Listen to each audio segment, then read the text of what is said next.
Fernfreckle's Dream, Chapter 7. At last, the long and cruel leaf bear came to an end. Fernstar and Plumfall, his newly appointed deputy, led Moss Clan through the rest of the season, making sure everyone was fed and constantly healthy. The battle had been tough, but they lived through it. The snow was starting to melt, and Moss Clan could now easily travel to Four Trees, where Fernstar's first gathering as leader would be held. The new leader's heart was racing, but he hid it as much as he could. However, Hollygaze and Plumfall noticed his trembling legs as he walked. Plumfall pressed her side against his comfortingly. "Don't worry your head off, silly. You'll do great.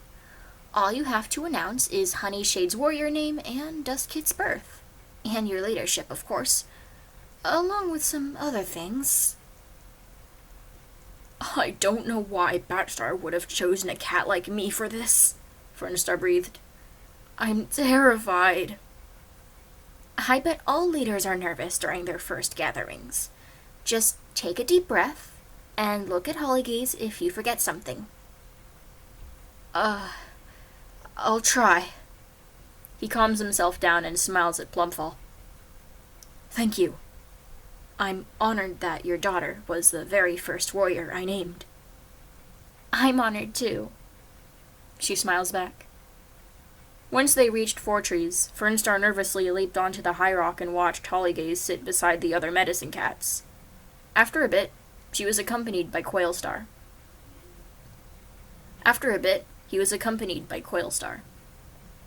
"Fernfreckle, what are you doing up here?" she asked. "I'm not Fernfreckle anymore." Quailstar notices the new dots above Fernstar's eyes. Her face fell. "Did Batstar?" She's interrupted by a grunt from Darkstar as he lifted himself up to join them. Though something wasn't right. His eyes were dull and no longer sparkling. He didn't have his usual smile either. Hello, Darkstar." Quailstar meowed softly. He didn't respond. After a few seconds of silence, Quailstar sighed and cleared her throat. "Cats of the forest. Prey has been getting better in Bracken Clan, now that this terrible leaf bear is coming to an end. Red Blossom gave birth to a litter of 3 about half a moon ago. Brown Kit, Gray Kit, and Yellow Kit. All 3 got sick very quickly because of the cold, but Dawnfleck was able to cure all of them." Cats in the crowd cheered for Bracken Clan's newest medicine cat, who blushed shyly. His former mentor, Softflight, joined in on the cheering and patted his back. "Bracken Clan is lucky to have such wonderful medicine cats," Fernstar meowed quietly. "Thank you," Quailstar said. "Care to share next?" Sure." He cleared his throat and tried to drown out all of the stares he was getting. "First off, hello. I'm Fernstar. I'm Moss Clan's leader now. The snow was too much for Batstar, and her final life was taken. I'm afraid one of our elders, Brookmist, died as well.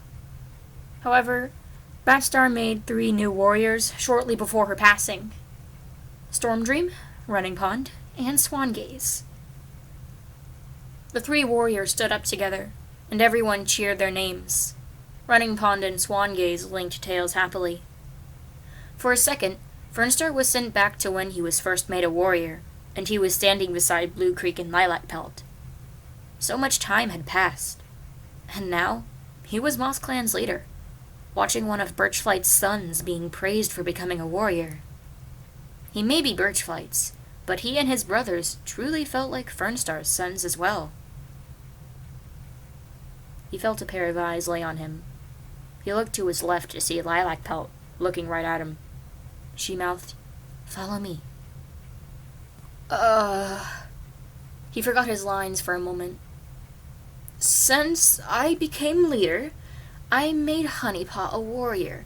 She is now Honeyshade, named after her dark fur and her stealth at night. Dustkit was born as well, and doesn't show any signs of being sick." Thank you for sharing, Fernstar. I'm sure you will be a wonderful leader, Quailstar said.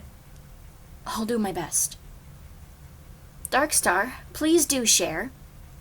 Huh? Darkstar perked up a little. Oh, I want to wait till FrostClan gets here. Where is FrostClan? Fernstar asked, realizing he didn't see Owlstar or her deputy Slatefluff anywhere. We're here! The voice of Beetlecloud rang through 4 trees. FrostClan appeared, but they all seemed hesitant in a way. Fernstar scanned the crowd for Owlstar and Slatefluff, but he didn't see either of them. He suddenly saw Owlstar's tiny son, Bonekit, wiggle out from the large group of cats. He lifted himself up onto the high rock and sat beside Fernstar. What are you doing? Quailstar asked him. I'm Bonestar, FrostClan's new leader. I'm supposed to be up here. The whole forest went silent. You're... what? She choked. Mom went to StarClan, and I took her place. But how are you leader? You're 4 moons old, aren't you? Shouldn't Slatefluff be leader? StarClan wanted me. A kit? She looked at FrostClan with alarm. Lilacpelt waved at Fernstar to get his attention. She looks a bit panicked. Give me a second, Fernstar says to the other leaders. However, they don't hear him, as they're busy pestering Bonestar. He sighs and leaps down from the high rock, landing beside Lilacpelt. Can I speak with you, please? Alone? Sure, but make it quick. I should hear what FrostClan has to say. Right. She leads Fernstar away from the crowd and stops once they're out of earshot. She sits down beside a tree. Sit with me. Fernstar nods and joins her. So, what is it? Fernstar, do you ever feel lonely? Even when you're with others? What do you mean? I love my sons, and I love running Pond's mate, but there's just one loss that's thrown me off. Are you talking about Birchflight? Of course I am. I loved him so much, and now he's gone. I loved him too. He was a good brother. Minus the whole, you know. Lilacpelt sighs and brushes her tail underneath his chin. I want to be loved again. What? You are loved. You're a fantastic mother. Not like that, Fernstar. Then, like what? Suddenly, Lilacpelt rams herself into him and knocks him down onto his back. She latches her teeth onto his neck, causing him to jump with shock. What are you doing? Lilacpelt shoves his chest down with both paws. She takes a deep breath, reaches down and touches in between Fernstar's legs. He flinches hard and shoves her upward with his back legs. What was that? He felt both panic and slight anger build up inside him. Lilacpelt was the first person I told about being gay. Why is she doing this? Wait! Lilacpelt chokes. Wait! What? I'm sorry. I don't know what got into me. Fernstar felt his mouth dry up as Lilacpelt started to cry. I'm so sorry. She slowly slides off of him. I just miss him so much. And you, Brindlepatch, and my sons are all I have left of him. Fernstar slowly sat up. Hey, he muttered. I'm sorry, just don't do that again. Of course I won't, she sniffled. It felt so bad. It felt weird, he grunted. You do remember that I'm gay, right? Yes, I do. I support that. I really do. I just feel so alone. I'm so sorry. Both of them went silent for a bit. Fernstar sighed. Rest your head on me. She hesitantly leaned against him and looked away shyly. Are you mad at me? Of course I am. But I know you need comfort. He looks out into the distance. If Birchflight isn't here for you now, I should be. Just not romantically. They go quiet again.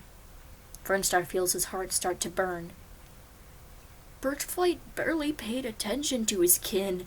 Look what he's done to Lilac Pelt, to Mom, to his kids, to me! He unsheaths his claws a little with frustration. Fernstar, are you alright? Yeah. Just frustrated. Birchflight never really treated you well, did he? Now that he thinks about it, he's never seen his brother watch Lilac Pelt with admiration nor love in his eyes. When Lilac Pelt cuddled up to him, he didn't often respond very much. His eyes were always watching another cat. A cat Fernstar knew well. A cat who's been beside him for his whole life. Plumfall.